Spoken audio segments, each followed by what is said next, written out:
மகனே நீ கலங்காதே.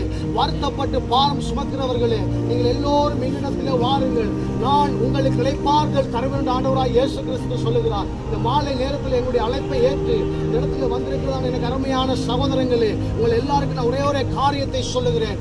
நீங்க இந்த இடத்துல வந்த நீங்க இன்றைக்கு வெறுமனே திரும்பி சொல்ல மாட்டீங்க. உங்களுடைய வாழ்க்கை உங்களுடைய துக்கங்களையும் என் ஆண்டவராகிய இயேசு கிறிஸ்து இன்றைக்கு சந்தோஷமாய் மாற்றி உங்களுடைய குடும்பத்தில் ஒரு அற்புதத்தையும் ஒரு சமாதானத்தையும் ஒரு மகிழ்ச்சியையும் நீங்கள் தேடுகிறான அந்த நிரந்தரமான காரியங்கள் நடந்து முடிந்து போயிருக்கலாம். உன்னுடைய ஆசீர்வாதங்கள் தடைப்பட்டு கிடக்கலாம். உன்னுடைய குடும்பத்திலே 1000 பேர் சொல்லியிருக்கலாம், நீ வாழ மாட்ட, உன்னுடைய சரித்திரம் மாறாது, உன்னுடைய கண்ணீர் மாறாது, உன்னுடைய கஷ்டங்கள் இப்படியே இருக்கும் என்று சொல்லி இப்படியான செய்திகளை கேட்டு ஒருவேளை உறவினர்கள் கொக்கரித்திருக்கலாம். இவர்கள் வாழ மாட்டார்கள், இவருடைய குடும்பம் நிற்காது, இவர்கள் வாழ்ந்து சுகமாய் இருக்க மாட்டார்கள் என்று சொல்லி மறித்து போனாலும் என் தேவன் உயிரோடு எழுப்ப அதிகாரம் உள்ளவன். கரங்களை கட்டி நிச்சயமாய் சூழ்நிலைகளை மாற்றத்தில் வந்திருக்கிறார். சொஸ்தமாவேன் என்று சொல்லி சுகமாகுவேன் என்று சொல்லி ஜனக்கூட்டத்துக்குள்ளே அவருக்கு பின்னாக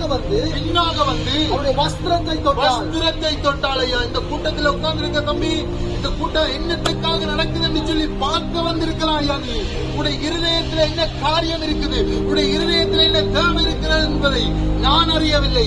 நான் அறிந்திருந்தால் ஏதாவது சொல்லி உங்களை ஏமாத்திட்டு போயிருக்கலாம். ஆனா இந்த 12 வருஷமாக வியாதி, இந்த வியாதியினால பாதிக்கப்பட்ட இந்த சகோதரி யார்கிட்ட போய் சுகமாகல, யாருமே என்ன குணப்படுத்தல.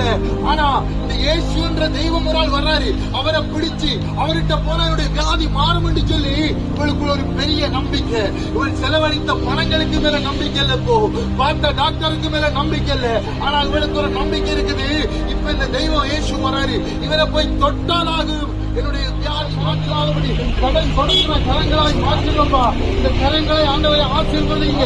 எல்லா சரித்திரங்கள் மாறட்டும், வேதனைகள் மாறட்டும், கண்ணீர்கள் மாறட்டும், நெருக்கங்கள் மாறட்டும், இந்த துக்கம் சந்தோஷமாய் மாறட்டுமே நாமத்தினால. ஹல்லேலூயா. நன்றி தகப்பனே. அருமையான தேவனுடைய பிள்ளைகளே, பாவத்தை செய்துவிட்டு இயேசுவினிடத்தில் வந்தால் ஆசீர்வாதம் இல்லையப்பா. உங்களுடைய பாவத்திலிருந்து நீங்கள் விடுதலை ஆக வேண்டும். பாவத்தை விட்டு இன்னைக்கு ராத்திரி மனம் திரும்பப்படுகிறாங்க.